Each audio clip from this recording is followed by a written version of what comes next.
I forced my parents to disown their golden boy after a DNA test revealed I was the real son. Now I own everything and they live with the fallout. I'm Nick, a 21-year-old male, and for as long as I can remember, I've always been the black sheep. My dad, Joe, never liked me that much, that was clear. He runs this small HVAC business that my grandpa started years ago, but here's the thing. The business doesn't really belong to him.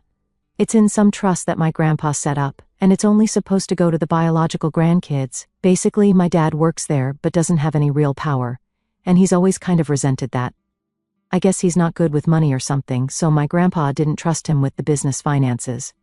Now here's where things get even messier. I've got this half-brother, Max, a 23-year-old male, and he's always been the golden child. My dad treats him like he can do no wrong, while I've always been the one blamed for everything.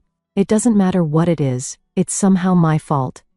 I never really understood why until recently. So, 3 years ago, my dad found these old diaries my mom, Sarah, kept from years ago, and let me tell you, it was like my whole world turned upside down when he found them.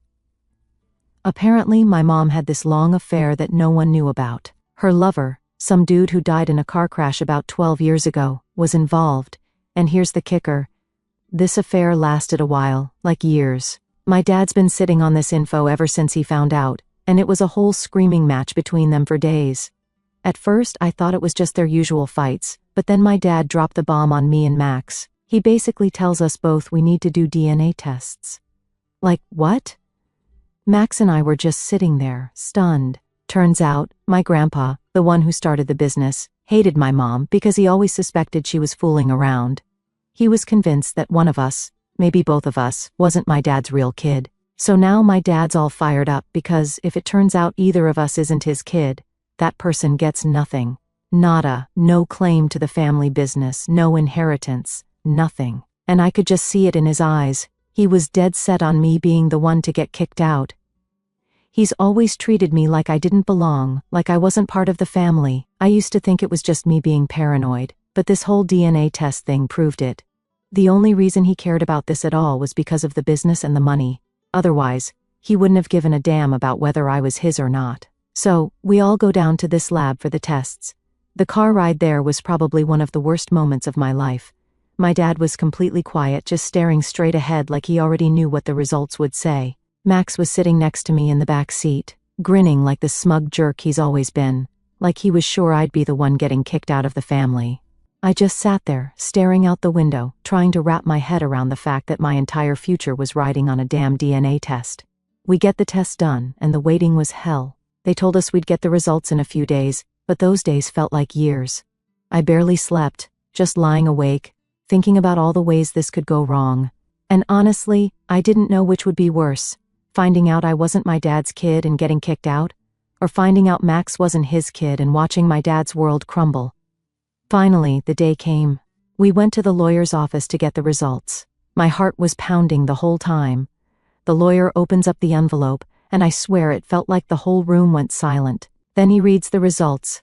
I'm my dad's biological son, and Max, he's not. The whole room just froze.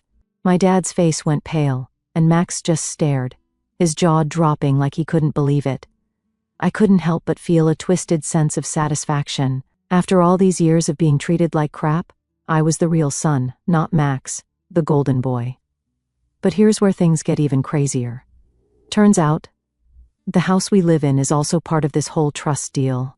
It was only supposed to go to the biological grandkids, which means it's mine now.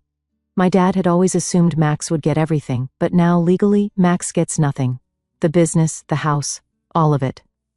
It's mine. On the drive back home, my dad didn't say a word. Max, though, kept running his mouth, talking crap like, "This isn't fair, and there must have been a mistake." He was acting like the test results were some kind of joke, but my dad, he looked broken. I've never seen him like that before. He's always been this tough, distant guy, but now he looked like someone had ripped his whole life apart. That night, my dad tried to make things right. He came into my room, and I could tell he'd been crying. I've never seen my dad cry before, and it kind of freaked me out. He sat down on the edge of my bed and just started talking, saying he was sorry, that he'd messed up, that he wanted to fix things between us. He looked so desperate. like he was begging me to forgive him, but I couldn't. Not after everything, not after the way he treated me my whole life. So I told him, if you really want to make it up to me, kick Max out. You were ready to kick me out if I wasn't your son, so do the same to him. My dad just stared at me like he couldn't believe what I was saying. He started to argue, saying we could go to family counseling, that we could all try to fix this together, but I wasn't having it. I told him straight up, you were going to throw me out if I wasn't your kid. Now it's Max's turn. He cried some more but eventually agreed. That night, Max was kicked out of the house, and my dad was in tears the whole time. He didn't even yell or anything, just quietly told Max he had to go. Max was furious, obviously, but he didn't really have a choice. He packed up his stuff and left. And you'd think that after all of this, things would get better between me and my parents, right? Nope. If anything, things got worse. My dad's been walking around like a broken man ever since. And my mom, she's just been silent, like she hasn't said a word about any of this. It's like she's pretending none of this is happening, which honestly pisses me off even more. I don't even know what's next, but all I can say is this family is beyond repair. So, after Max got kicked out, you'd think things would chill out, right? Nope. If anything, it got more awkward around the house. My dad, Joe, was walking around like a ghost, barely speaking to anyone, and my mom, Sarah, was still silent, just pretending like none of this mess had happened. The house felt empty, even though I was still living there. I thought maybe kicking Max out would change something, but all it did was make my parents even more distant. The first few days after Max left, it was almost like everyone was holding their breath, waiting for something to happen. I could tell my dad was trying to figure out what to do next. But instead of talking to me like a normal person, he just stayed quiet. I knew he was hurting, but I wasn't exactly in the mood to comfort him. The guy had spent most of my life treating me like I didn't matter, and now I was supposed to feel sorry for him? Yeah, not happening. One night, about a week after Max left, my dad tried to have this big talk with me. He sat me down in the living room, looking like he hadn't slept in days. He kept fidgeting, like he didn't know how to start the conversation, which was weird because my dad was always the type of guy who just said whatever was on his mind. Finally, he started talking, and honestly, it was kind of pathetic. He was like, Nick, I know I haven't been the best father, and I know things are complicated now, but I really want to fix this. He kept going on and on about how he wanted to rebuild our relationship and make things right. He even started tearing up, which threw me off because, like I said before, I've never seen my dad cry until this whole DNA mess. I let him talk for a while, but the more he talked, the angrier I got. I was just sitting there, listening to him say how sorry he was and how much he regretted everything, and all I could think was, why now? Why are you only sorry because Max isn't your kid? It felt like he didn't actually care about me, just about the fact that he couldn't rely on Max anymore. I couldn't shake the feeling that if the DNA test had gone the other way, I'd be the one out on the streets, and Max would still be the golden child, so I cut him off. I looked him straight in the eye and said, "You're only sorry because you need me now. You don't actually care about me, you never did. You only care about the business and the money." My dad looked like I'd slapped him across the face. He just sat there, stunned, like he couldn't believe I was saying that. But it was the truth. I wasn't going to let him pretend like this was some heartwarming family reunion moment. It wasn't. He tried to argue, of course. He was like, "No, Nick, it's not like that. I love you, I've always loved you. I didn't know how to show it." Yeah, sure. He loved me so much that he spent years treating me like garbage while Max got all the praise. I wasn't buying it. I didn't even bother responding. I just got up and left the room. I couldn't sit there and listen to him try to rewrite history like that. It was too much. I went upstairs to my room and slammed the door. I could hear him downstairs, pacing around, probably trying to figure out what to do next, but I didn't care. I was done with his fake apologies. After that, things got even more tense around the house. My dad stopped trying to talk to me altogether, which I was fine with, honestly. My mom still wasn't saying anything. She was just there, like a statue. I started spending more time at work, trying to avoid being home as much as possible. The family business wasn't exactly my dream job, but at least it was a way to keep myself busy. That's when Max started calling me. At first I ignored his calls. I mean, Why would I want to talk to him? The guy had spent years treating me like dirt, and now that he wasn't the golden boy anymore, he suddenly wanted to reconnect? Yeah, no thanks. But he didn't stop. He kept calling and calling, leaving voicemails, sending texts. It was annoying as hell.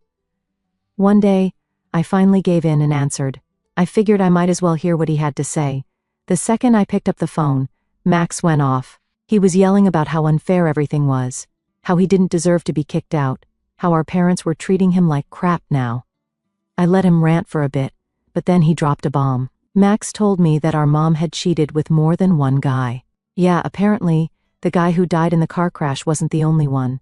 There was another dude, some guy she worked with back in the day, and Max was threatening to tell our dad if I didn't help him get back in the house. I was floored. Like, I knew my mom wasn't a saint, but I didn't expect this. Max kept going, saying that he had proof, that he'd found more of my mom's old diaries and letters that basically confirmed she'd been screwing around with multiple guys. He said he'd kept quiet about it all these years because he didn't want to ruin the family, but now that he was out on his ass, he didn't care anymore. I didn't know what to say. Part of me wanted to call Max's bluff, but another part of me believed him. It explained a lot about why my dad was always so paranoid, and why he treated me the way he did. Maybe he'd always suspected that none of us were really his kids. Max was like, "Look, Nick, I don't want to blow this thing up, but if you don't help me out, I'm telling Dad everything. He'll kick Mom out, and this whole family's going to be destroyed." He was basically blackmailing me. I told him I'd think about it, and hung up the phone. I sat there for a long time, just staring at the wall, trying to figure out what the hell I was supposed to do. Max had always been a jerk, but this was next level. He was willing to blow up our entire family just to get back at me for kicking him out. And the worst part? I didn't know if I even cared anymore. By the end of the night, I decided I wasn't going to play Max's game. If he wanted to tell our dad, fine, let him. I wasn't going to help him just because he had some dirt on our mom. If our family was going to fall apart, it wasn't my job to hold it together, and with that I made up my mind. I wasn't going to answer Max's calls anymore. If he wanted to burn everything down, so be it. A few weeks after Max threatened me with that whole "I'm going to blow up the family" crap, things somehow got even worse. Like, I didn't think it was possible, but here we were. My dad, Joe, was still moping around the house like someone had died, and my mom, Sarah, was still silent as ever. I was doing my best to just stay out of it all, going to work, coming home, and keeping my head down.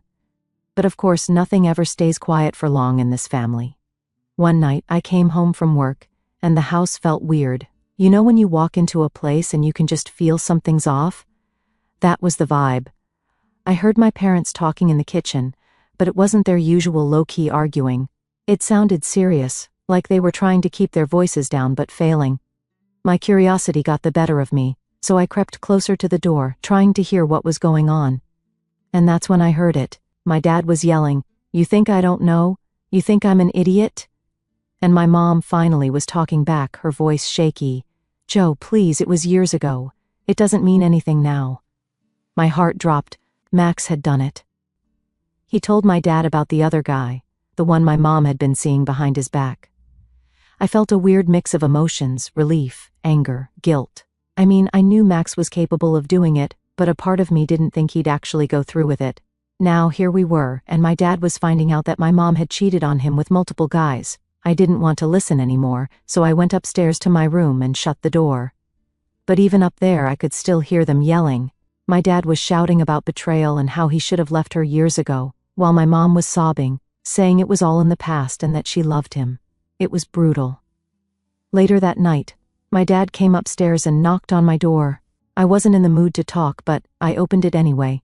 He stood there, looking more broken than I'd ever seen him, like he'd aged 10 years in one day. He didn't say much, just asked if I knew about the other guy. I didn't lie. I told him I found out when Max called me a couple of weeks ago. He nodded, his face going pale, and then he said something that hit me hard. "I never trusted your mom after that first affair. I didn't trust either of you boys either. That's why I treated you the way I did." I just stood there, frozen. Like, yeah, I'd figured something like this was the reason, but hearing him actually admit it, that messed me up. My whole life, I thought I wasn't good enough, that maybe if I worked harder or did better, my dad would finally accept me. But no, it was all because he never really believed I was his kid. I didn't know what to say, so I just stood there staring at him. After a minute he sighed and said, "I'm sorry, Nick, I really am. I don't expect you to forgive me, but I needed you to know." And then he left, just like that. For the next few days it was like walking on eggshells in the house. My dad stopped talking to my mom completely. He'd either be in his office or out at work, and she was always upstairs, locked in their bedroom. It was weird, but at the same time, I kind of felt like it was a long time coming. They should have divorced years ago, honestly. Then Max showed up. Yeah. After all the crap he pulled, he had the nerve to come back to the house. It was a Saturday, and I was just chilling in the living room, watching TV, when I heard a knock at the door. I opened it, and there he was, standing on the porch with this smug look on his face. Like he hadn't just nuked our entire family. "What the hell are you doing here?" I asked, not even trying to hide the anger in my voice. Max shrugged, like it was no big deal. "I wanted to talk. Can I come in?" "No," I said, stepping outside and shutting the door behind me. "We don't have anything to talk about." He rolled his eyes. "Oh, come on, Nick, don't be like that. Look, I didn't want to have to tell Dad, but you left me no choice. You kicked me out, remember? I couldn't believe what I was hearing. You're really going to stand there and act like you're the victim in all of this?" Max sighed, like he was tired of the conversation already. "Look, it's not about that. I just want things to go back to the way they were. We were a family before all this, man." I couldn't help but laugh. "A family? Are you serious? We were never a family. You were the favorite, and I was the one Dad blamed for everything. You got whatever you wanted, and I was always the one left out. So don't give me that 'we were a family' crap." Max's expression changed. He wasn't smug anymore, he looked pissed. "You know what, Nick, fine. I was the favorite, but at least I wasn't some bitter, jealous loser like you." That hit a nerve. I stepped closer to him, my fists clenched. "Get the hell out of here, Max. You're not welcome here anymore." He smirked, like he'd won some kind of victory. "Fine. But don't be surprised when Mom and Dad end up splitting because of all this. You're just as much to blame as I am." With that, he turned and walked away, leaving me standing on the porch seething. After he left, I went back inside, trying to calm down, but his words kept echoing in my head. "You're just as much to blame." Was he right? Had I played a part in tearing this family apart? I didn't want to believe it, but maybe there was some truth to it. Maybe if I hadn't pushed my dad to kick Max out, things wouldn't have gotten this bad. But then I remembered how they treated me, how they were ready to throw me out like I was nothing. Max wasn't innocent in all this. He'd been the favorite for years, and now that the tables had turned, he couldn't handle it. By the end of the night, I was drained. I didn't know what was going to happen next, but one thing was for sure. There was no going back to how things were before. This family was broken, and no amount of fake apologies or half-hearted attempts to fix it were going to change that. Update 2: things didn't calm down after Max's visit. In fact, it felt like everything was starting to unravel faster than ever. My dad was barely at home anymore. He'd leave early for work, come home late, and when he was here, he was just locked up in his office. My mom, Sarah, still wasn't talking to him or to me for that matter. It was like she was just checked out. I guess when your whole life blows up, it's hard to know how to handle it. But still, it was weird watching my parents fall apart like this. It felt like I was living with strangers, and honestly, I was starting to lose it too. It's not like I was ever close to my parents, but I wasn't expecting things to get this bad. The house was dead quiet all the time, and I couldn't shake the feeling that the whole situation was somehow my fault. Like, maybe if I'd handled things differently with Max, or if I hadn't pushed so hard for him to get kicked out, maybe this wouldn't have blown up the way it did. But every time I started to feel guilty, I'd remind myself that they were ready to throw me out if I hadn't been my dad's biological son. So why should I care? But here's the thing, caring or not, living in a house where everyone's pretending the other doesn't exist is pretty messed up. A couple of weeks after Max's little visit, my dad came to me again. But this time he didn't look sad, he looked determined. And that's when I knew something was up. "Nick, we need to talk," he said, standing in my doorway. I sighed, already tired of whatever conversation this was about to be. "What is it now?" He came in and sat down on the edge of my bed, like he was trying to figure out how to start.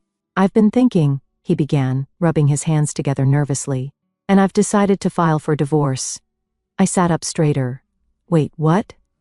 He nodded, his eyes still fixed on his hands. "I can't do this anymore. Your mom, I can't forgive her for what she's done. I thought maybe I could, but I can't. There's too much damage." For a second, I didn't know how to respond. I mean, I wasn't shocked. This felt like it was bound to happen sooner or later. But hearing him actually say it was different. "So that's it?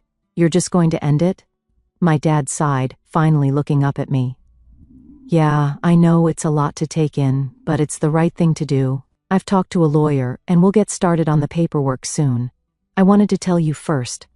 I didn't know what to feel. On one hand, I couldn't really blame him. My mom had lied to him for years. But on the other hand, this was going to be the end of whatever little bit of family I had left. "Does Mom know?" I asked, already guessing the answer. He shook his head.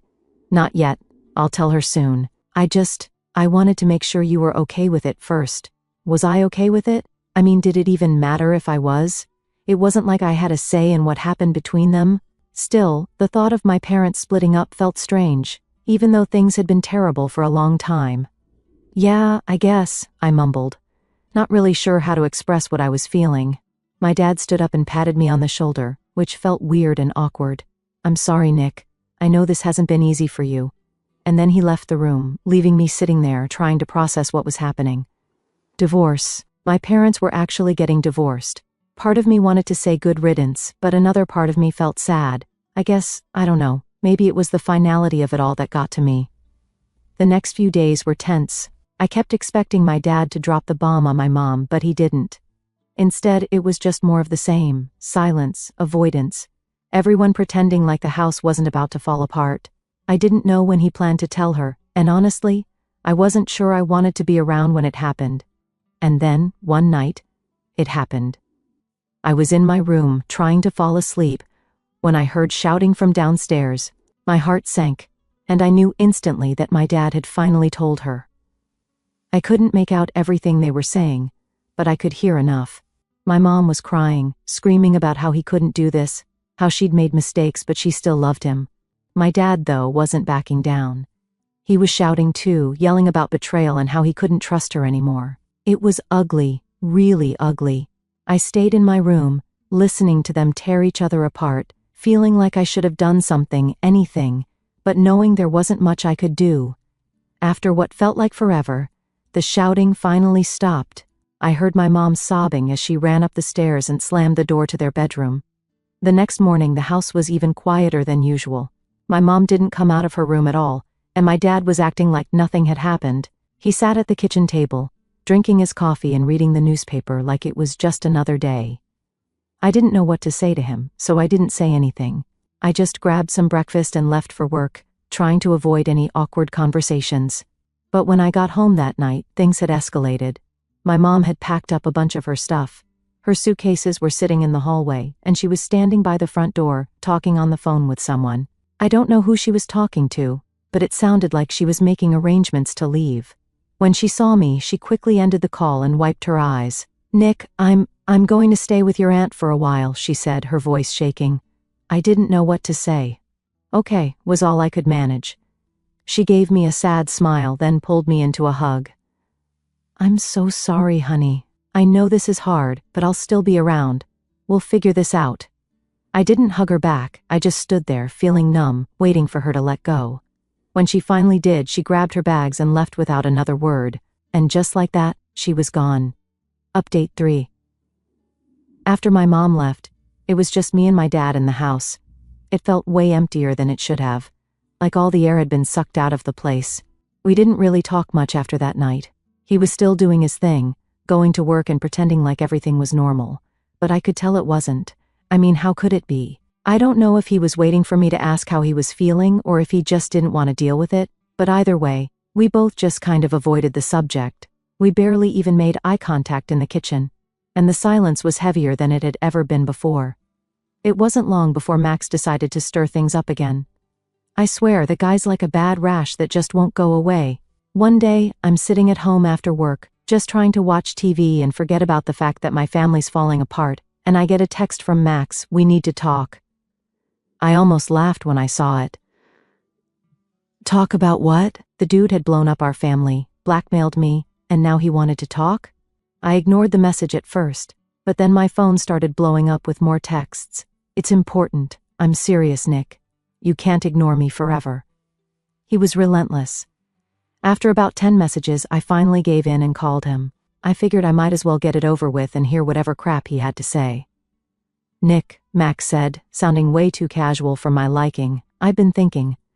Oh, this should be good, I said, my voice dripping with sarcasm. What do you want now, Max? He ignored my tone and continued. Look, I know things are bad between us, but you got to understand this whole thing wasn't my fault. I scoffed. Not your fault? You're the one who told Dad about Mom's other affair. You're the one who started this whole mess. Max sighed, like he was the victim here. Yeah, but come on, Nick. Don't act like this family was perfect before that. I don't know. I did what I had to do. I could feel my blood boiling. What you had to do. You ruined everything, Max.